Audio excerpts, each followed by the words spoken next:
What's up, Zox fan? We're back with some more Etheria Restart. Appreciate you guys for tuning in today. Now, we have the 4 new challenge bosses being teased, and they're giving us a little bit more information as we're inching closer to the CBT 3. Now, of course, with that, they also have teased something else that I feel like is super important to get into, and that's the resources that you can get, not only from logging in, but for also playing the game. And I want to kind of give my 2 cents on this too, as far as what I really honestly would say they need to make sure happens when we go into global release. So with that, we have Sharon. Okay, so we're going to start off with her. What's really cool about this specific boss is that she's like the musical instrument oriented boss. So basically with her, it says there was a thin line between heaven and hell that led her down the path of no return. And in the laboratory life of Liblitz, her heart, which tried to bring peace to the world, was completely frozen. Now, what's really interesting about this is that, again, when we are kind of looking at like unique characters or unique bosses, this character is one that I definitely would love to see playable, right? Like you see, like even in the screenshots, like she looks really like sick, right? You kind of have like this dark aura, like she's darker skinned. And it's obviously like some sort of corruption to her, right? Now, of course, with that, one of the big things that kind of threw me for a loop is that it says here that once a renowned tuner in the Shindu region, betrayal cost her her arms. So her arms aren't even her arms. So those are like some arms that I guess she either got attached or something. So it says, accustomed to flowers and applause, she lost everything, including her stage. So the mournful strings of the instrument, the wailing of sorrowful music, her notes will kill all betrayers. So this is like a big key like detail on just like, again, how the combat is probably going to go with her. She is probably going to be somewhat tech oriented, especially once you kind of get up higher. I'm assuming they might do something unique with like the music notes and stuff like that. Like you got to probably dispel, or you got to hit a certain number of times to get her to not inflict you with a certain debuff. So I'm actually looking forward to this one. This is definitely one of my top ones that I'm really looking forward to, just because I'm like, okay, she kind of has like really interesting, like, I mean, like, dude, she lost her arms. Like, that's just a lot anyway. So yeah, that's really sick. Now, of course, with that, they also are showing us the, like I said, the other 4 or other 3 bosses, and this would be the second one, which is Astarte. And this boss is also fairly unique as well. And I think that that's the other thing, like with this boss in comparison to the other boss, this boss is basically in a special life forbidden zone created by the Liblitz. Astarte is the most terrifying creation among them. So I think that this is also like a specific location where these bosses are housed. So it basically says with her, she guards this forbidden zone, viewing it as her territory, and any life attempting to enter must crawl at her feet, or basically bow at her feet. So yeah, that's basically that, right? And I think that, of course, with her, like she has like this like kind of like water like domain. And then I noticed that in the trailer, it also showed her going into like another phase. It's not showing it here, but it was like multiple different colors. So I'm assuming as she goes up, there's going to be more gimmicks or mechanics that kind of unveil or unlock with her, which I think is also going to be extremely fun. Now, for the last portion here, it says that she's basically cold, brutal, with a strong tendency for sadism and an almost perverse desire for control. Desire for control. Anyone who approaches or even looks directly at her without permission will be seen as provocation. Basically provoking. So yeah, I mean, damn. That's just like, all right, lady. So I guess she just wants to run the hands. I think that's basically what it is. So it says, Astarte would not spare anyone who dares to provoke her, no matter who they are, which is like, all right. Like, dang, like we just try and get some gear, and here she go, right? Like, so that's actually really cool though, because I think that, again, just as much as you want the characters to feel unique, like playable characters, you want the bosses to also feel unique, have their own temperaments, have their own personalities. You don't want the same copy pasta. Now, of course, this is the boss character I think probably most are probably going to be the most interested in.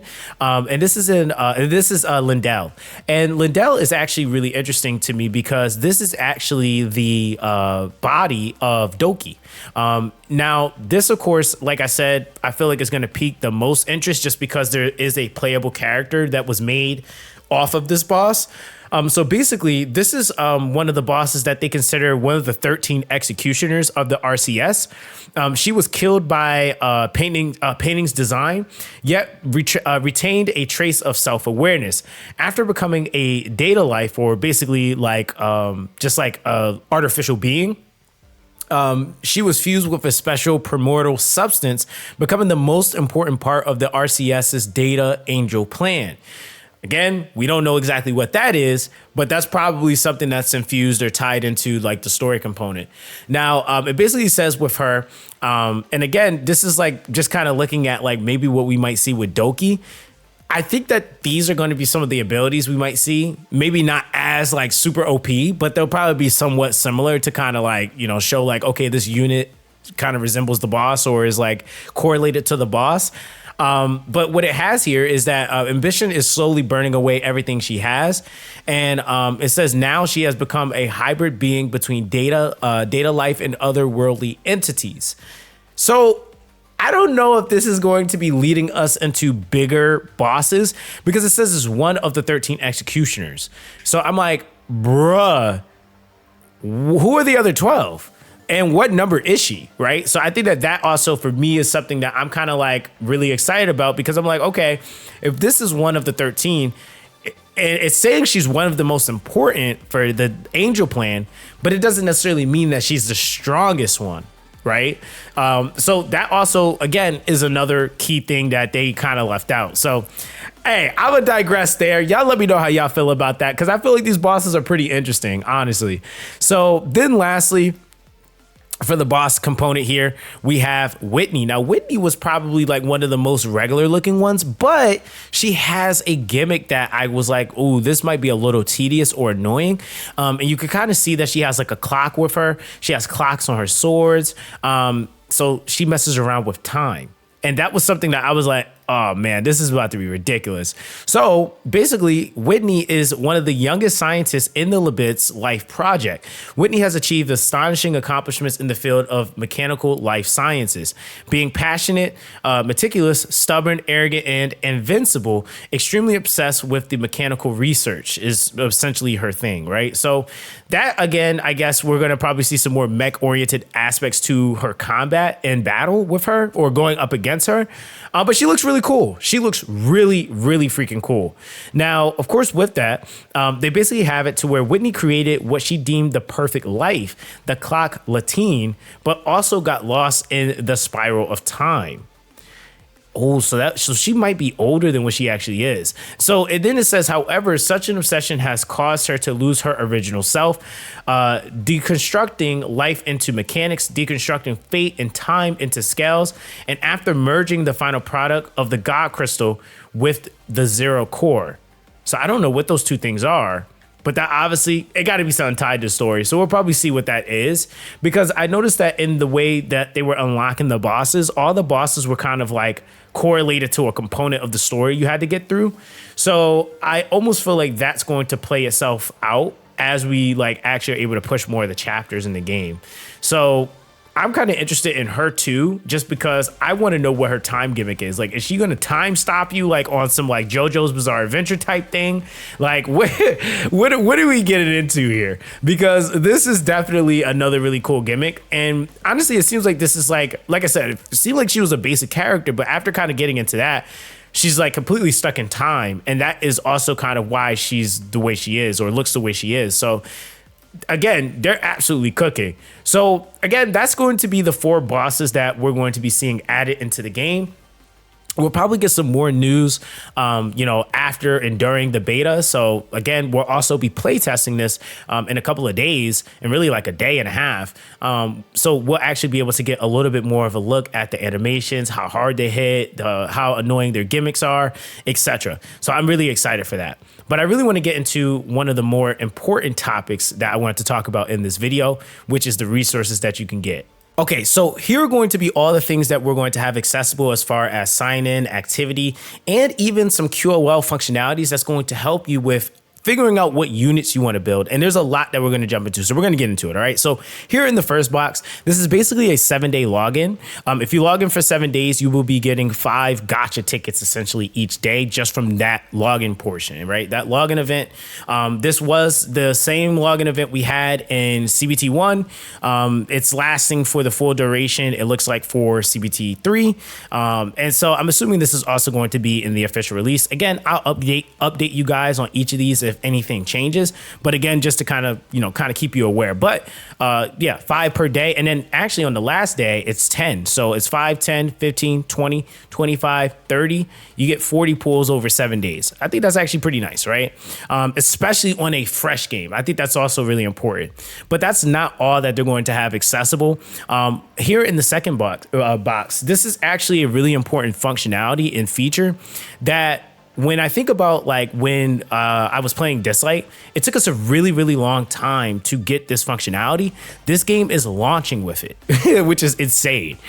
Which basically they're calling this the alternate reconstruction, basically the return to heaven. And essentially what this is going to allow you to do is while this is active, so I don't know if it's going to be reoccurring or if it's just for when you first start the game, but it says during the event, hyperlinkers can use the meme overriding device to reconstruct the data of existing alternate abilities. After reconstruction, the original star rating, level, and potential enhancement of the alternate will reset to the initial state. All resources spent during the training process, including your Latris photos, investigation records, potential materials, ether coins, will be fully refunded. And this event provides 5 opportunities to reconstruct, and the first reconstruction is free. From that second time onward, it will require consuming Hydra crystals, which is just premium crystals, with the quantity gradually increasing. Now, I will say that this is kind of fair. It does seem like this might be like potentially something that they will, run more than one time, which would be really, really cool. Now, with that, it also goes to say the original quality enhancement of the alternate and the resources spent on the enhancement will not be reset or refunded. So once you put things into this to reset, you can't revert it, right? So be very, very aware that, okay, that's what I'm doing. That's what I'm getting out of it, right? So we'll go over that once again when the beta actually drops. Now, of course, getting into number 3, this is like some of your like more typical stuff. So like as you're clearing story stages or different chapters, you're going to be able to get some gacha currency for that. Now, one of the big things that I did not see in CBT2, or well, now is new going into this more recent CBT, is this very last mission here for clearing 10-4. This is actually a profile icon of the variated color or character skin that they have variant color change for Leon. So Leon is going to be one of the first SSRs, if I'm not mistaken, that we get for free. And it looks like as you're clearing the game, they actually give you skins or like the varying like paint color changes for the characters for free. And so those are something that I guess free to play can look forward to. And that's really nice because I think that a lot of the times games like, for example, I was playing a game called First Ascendant, and just simple things where you just want to change the color or like the hairstyle of your character, you have to pay for that. Whereas I feel like these types of things, like usually like, if you're talking about color variations and stuff like that, you should just give that to people for free. Honestly, I feel like the things that you really want people to want to have to spend money for, and it's because they're going to eventually want to, is for the actual skins, right? Like if you're now talking about a character going from its base form to when it puts the skin on, now they're like a light paladin or a dark lord or I don't know, a maid waifu. I guess it just all kind of depends, right? I feel like those things make a lot more sense.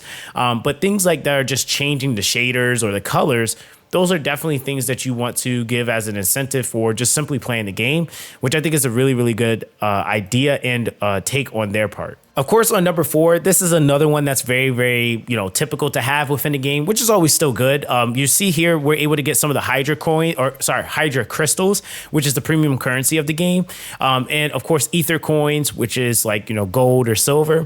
Gacha currency at level 15, you actually get, these are the portraits and these are used for dupes for your characters. That looks like that could potentially be at level 20, a weapon box or yeah, probably a weapon box more than likely, or a gear box. At 25, that's a higher version of the portrait, which is going to be for taking one of your characters to 6-star.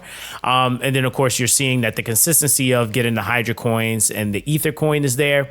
And then it looks like on the very last one, I think if I recall, at level 30, this resource that's above or in the middle is actually the, I think that's a duping resource. It's either a skill up or a duping resource. I can't remember exactly, but I think that is what that is. And then on top of that, another skin is given, and that looks like that's for the character Gray. And it's kind of funny because the character color for him prior to the CBT2 was he was a blonde haired character. And so they turned into a black haired character, but you can change and pick between, it looks like the different color variations with the freebie variation skins that they're giving, which is really, really cool. So that's another like banger thing that they're giving. Now, of course, with that, we also have the ability to get Lindelle for free after it looks like 7 days, right? So with this is one of the new characters that was implemented in the game. She is an SSR. Now, as far as what she does, I'm not 100% sure. It did mention that she was like a healer slash support. So there is that, but there are like these trials and like kind of like day schedulings for her. You complete these 5 tasks and then you get, a bigger reward for completing those for each day. And then once you finish that, you get to 7 days, you actually will be able to actually get the unit, right? So when we're talking about like potential SSRs for you to start out with, you get Leon. I think that there's some stuff with the banner, which I think is like towards the bottom of the infograph. It looks like we are getting a ton of summon currency. On top of that, you're also then going to be getting Lindelle for free, which is kind of insane because she was one of the more like recently made units, but again, not complaining. That's really nice. So yeah, this is like looking really good for just like overall, like, hey, I'm starting in my first 2 weeks, you're getting a good amount of stuff, right? Now, of course, this was like a spin the wheel event. This was actually really good for resources. Now, the cool thing is that there were essentially laps that you could do for this. And every single time you did a lap, you were essentially getting resources that were, either for building up your characters, you were getting premium currency. It was so much that this gave, and this is something that would be accessible to you daily. It also had its own shop. So these tickets here could be used in the shop for this event. And again, to go and buy some more of those things to help you further invest or build up your account. It was just a really, really solid event. I think people that watched the beta see me hit this a lot. Like it was quite a bit. In terms of tickets that you were able to get to be able to rotate and just like play this event.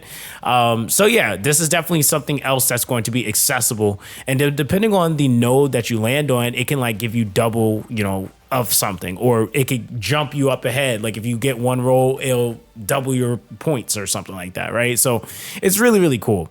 Now, of course, with this is like you're kind of like your first time clears, like bounties, basically. So they have this kind of logged in the game in a way to where you can go and just kind of keep track of currency you just haven't claimed yet. I think that there's a lot of currency to be handed out. And in some cases, I would say, especially in this scenario where there's going to be so many bosses coming off rip, you're just going to have a ton to do, a ton of first time clears, and that's going to net you first time resources as far as like the Hydra crystals, and then of course like the first time clears for like gear and stuff like that, which will give you some pieces that can be equipped to your units, which is really cool. So that's another thing that they're going to have going on.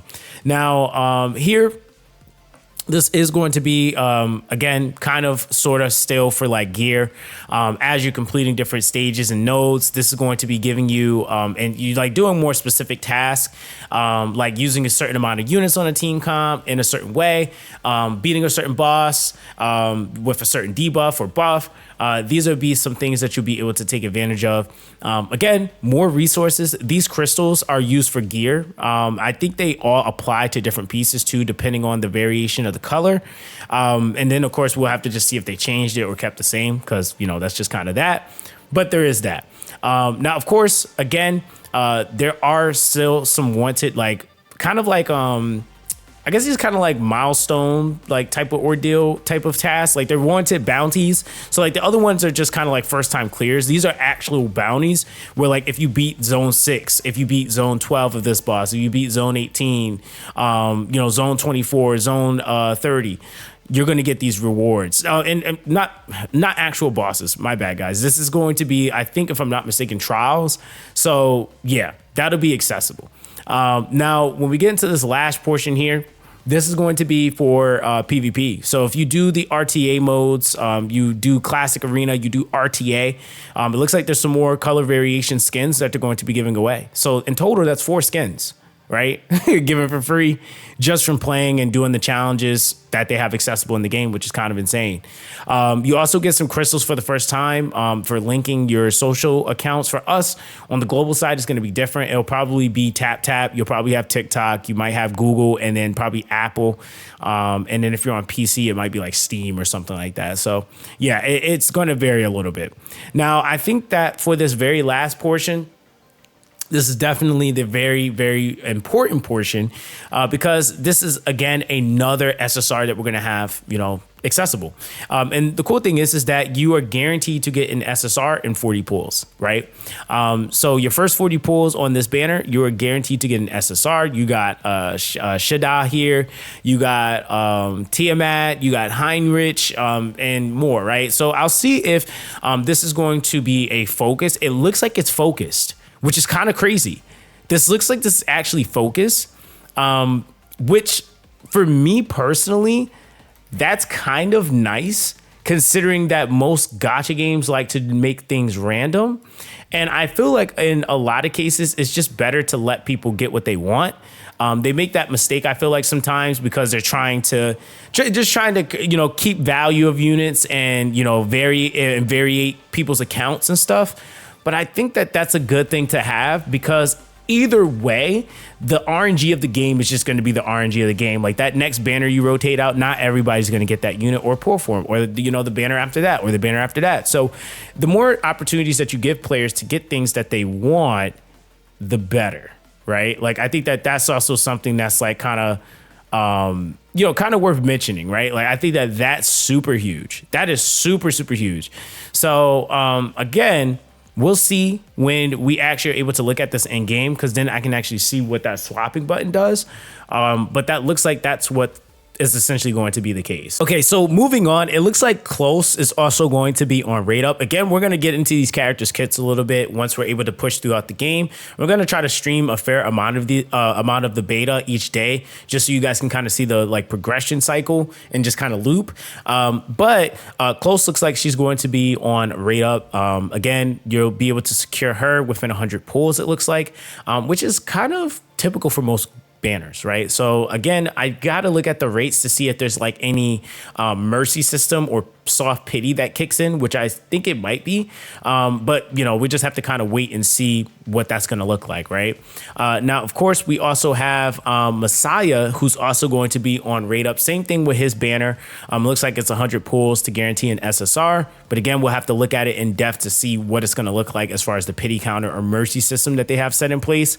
Now, of course, with that, this is the standard gacha right here. So this is just, again, probably not going to be your utmost or high priority, but it is going to be there. And every 10 pulls is basically guaranteed to be an SR, right? So very, very standard like banner, right? Now for this very last banner, this one was not a thing in the last beta. This is a light and dark banner. And it's specifically looking like it has Heinrich and potentially Messiah on Rate Up. Now I don't think that they're actually on Rate Up. I might be looking at this wrong, but this looks like this is just a light and dark banner because even the gacha tickets are different. So I'm assuming the pool of units that you can pull for are just going to be from those two attributes, which again is still a big deal because that means that currency or that essential cycle that a lot of people are probably used to does exist in this game. How accessible is that going to be? We'll have to wait and see. We don't know yet. This is, like I said, a completely new thing. But to me, I'm like just excited because, hey, if they can, you know, show us this stuff early and we can get feedback on it, we can make sure that it's coming into the game, you know, really giving us what we want it to be essentially, or as close as it possibly could be. So yeah, guys, that is essentially everything that's going to be essentially accessible, right? Like this isn't like beta exclusive stuff, right? This is basically the game. There are going to be some basic like beta things that will happen because they are trying to get feedback. So there will be like certain resources that you normally wouldn't get accessible to beta players. But that's because, again, they're trying to get feedback on characters, character kits, how they operate, because they're trying to push an RTA, which is really, really big. And then, of course, you know, just to allow people to be able to further build up the characters, that's going to be another thing. So yeah, guys, that's going to be that with this one. Let me know what you guys think in the comment section down below. If you guys have not, make sure you join my Discord, the official Discord. I've got some things set up in there. So we got like the rules tab. We got a few different channels added in there. So yeah, everything's looking good. The team is looking like they're, you know, trying to cook up some stuff for this beta.